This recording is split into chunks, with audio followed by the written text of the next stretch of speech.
Let us begin with a very terse description. Cultural Marxism is a broad term which refers to the advocacy and application of critical theory, and more generally to the cultural, political, and academic influence of certain elements within the contemporary left. The roots of cultural Marxism are to be found in what is commonly known as the Frankfurt School.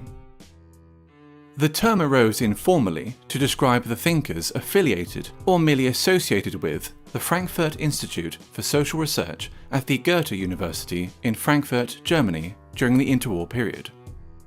Critical of both capitalism and Soviet socialism, they sought to address the perceived shortcomings of classical Marxism in the pursuit of societal change. Their work came to be referred to as critical theory. Defining or categorizing critical theory is exceptionally difficult, for it pertains to a broad, almost disparate set of ideas, individuals, and approaches. The underlying and enduring aspect of critical theory, common to all its offshoots, nonetheless, is the creation of interdisciplinary theories that might serve as instruments of social transformation. During the 1960s, the Frankfurt School critical theory gained traction with some segments of the left-wing and leftist thought in both Europe and North America. Today, its influence is felt throughout Western academia, dominating the social sciences and humanities. Gender studies and whiteness studies being two such examples. One of the most influential critical theorists and an original member of the Frankfurt School was Herbert Marcuse.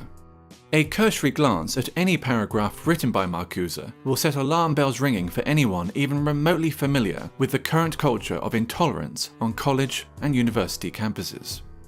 Consider the following passage from his 1965 essay, Repressive Tolerance. The small and powerless minorities which struggle against the false consciousness and its beneficiaries must be helped. Their continued existence is more important than the preservation of abused rights and liberties, which grant constitutional powers to those who oppress these minorities. Social justice, feminism, neo-progressivism, and post-colonialism, to name but a few, are all movements inspired by or born out of critical theory, and thus all come under the umbrella of cultural Marxism. Be it gender, sexual orientation, family, race, culture, or religion, every aspect of a person's identity is to be questioned, every norm or standard in society challenged, and ideally altered in order to benefit supposedly oppressed groups. Classical Marxism saw class conflict as occurring between the bourgeoisie and the proletariat, between the haves and the have-nots. Cultural Marxism views such a conflict as existing between the oppressed and the oppressors, between those with privilege and those without it. The working class has been replaced by minorities.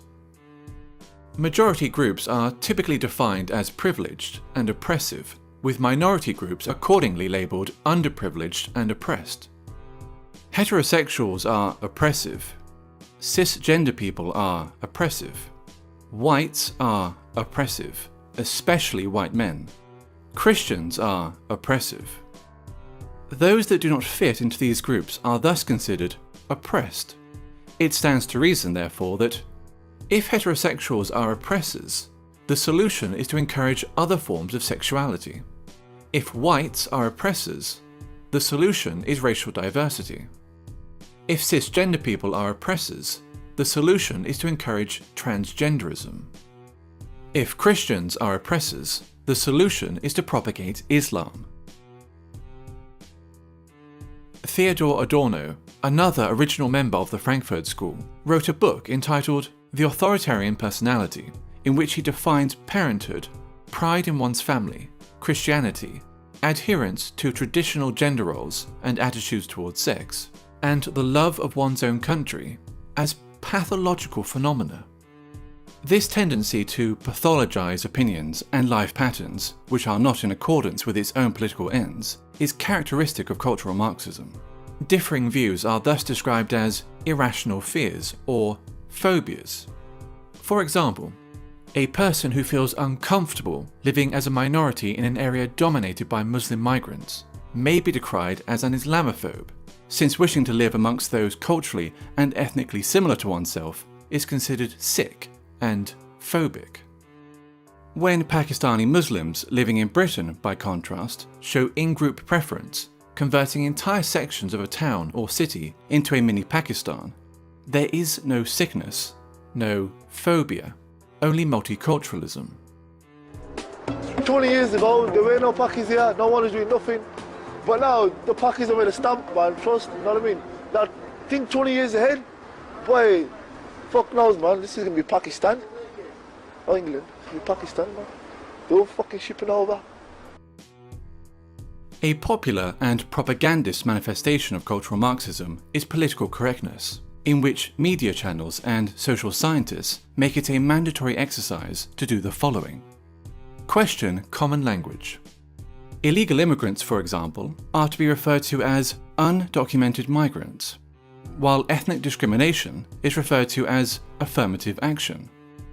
Their ambition to define and redefine words can be seen as a means of controlling the discourse and altering cultural norms. Racism and sexism have been redefined as a product of prejudice plus power, which leads to such ridiculous statements as, "There's no such thing as sexism against men," and "I, an ethnic minority woman, cannot be racist or sexist towards white men." Maintain an unwaveringly favourable view of groups which are marked as being oppressed. Islam is a religion of peace. Black Lives Matter is a peaceful, legitimate protest movement. Feminism is only about equality, and so forth. No deviation from the aforementioned narrative will be entertained, ever, nor will criticism. While communism, as Marx envisioned it, offered the resolution of class conflict in a utopian social system, all that cultural Marxism offers is a desolate form of eternal warfare between ever more narrowly defined groups of offended minorities. The only meaningful consequence that its wide application could possibly ever have is the marginalization of traditional European culture.